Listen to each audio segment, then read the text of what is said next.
got no rules, I count 'em. I got no rules, I count 'em. Bread, up and down, bread, up and down, right, bread, up and down, deep and open.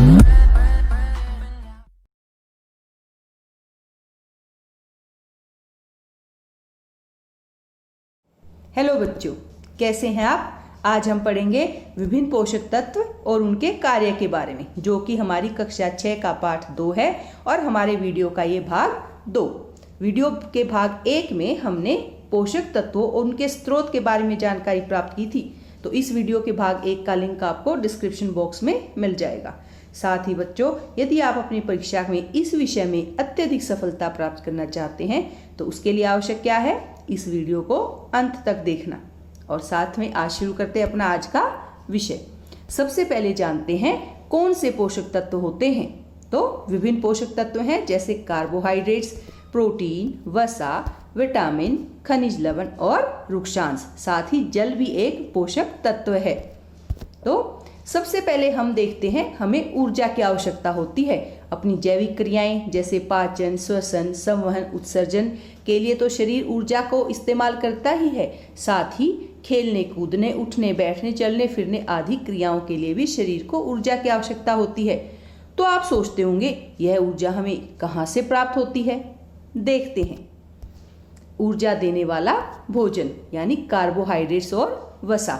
बच्चों, carbohydrate से हमें ऊर्जा प्राप्त होती है। साथ ही वसा जैसे घी, चिकनाई, तेल, इन सब से हमें कार्बोहाइड्रेट्स के मुकाबले अधिक ऊर्जा मिलती है।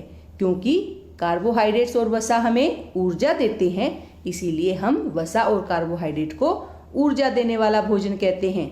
जान गए ना आप ऊर्जा देने वाले भोजन कौन से हैं। फिर है शरीर वर्धक भोजन। अरे आप 5वीं कक्षा में तो आपका कद कम था, अब बड़ा हो गया। इसके लिए किसने कार्य किया।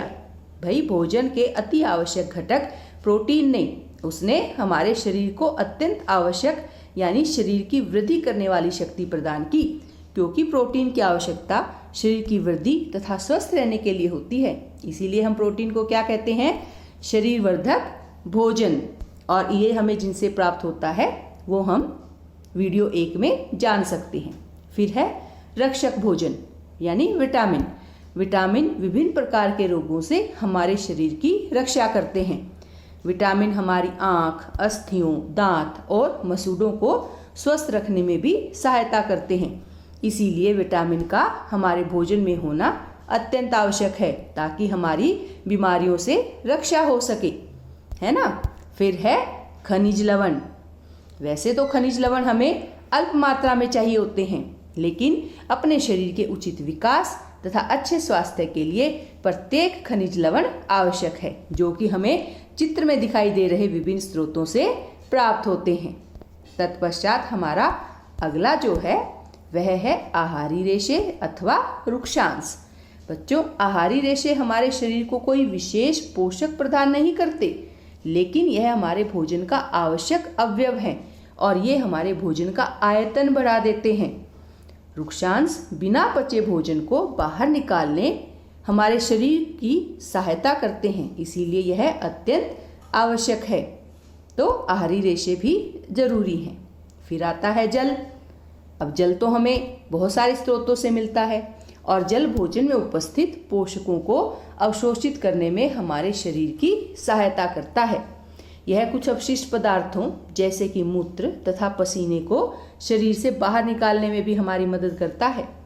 वैसे तो हमारे शरीर को जितने जल की आवश्यकता होती है वह हमें उन वस्तुओं से प्राप्त होता है जिन्हें हम द्रव रूप में लेते हैं, जैसे कि जल या दूध या चाय जो भी आप पीते हैं। इसके अलावा हम जो भी भोजन पकाते हैं उसमें भी तो पानी का प्रयोग करते हैं, तो जल हमें उचित मात्रा में प्राप्त होता है। तो देखा बच्चों, आज हमने जाना कि भोजन के विभिन्न पोषक तत्व हमारे लिए कितने आवश्यक हैं और हमें इन्हें हर हाल में लेना चाहिए, ताकि हमारे शरीर की उचित वृद्धि, ऊर्जा और रक्षा हो सके। धन्यवाद बच्चों। वीडियो को लाइक कीजिए, शेयर कीजिए और कमेंट कीजिए। साथ ही चैनल को सब्सक्राइब कीजिए और अपने दोस्तों को भी इस चैनल के बारे में जानकारी देते रहिए। धन्यवाद।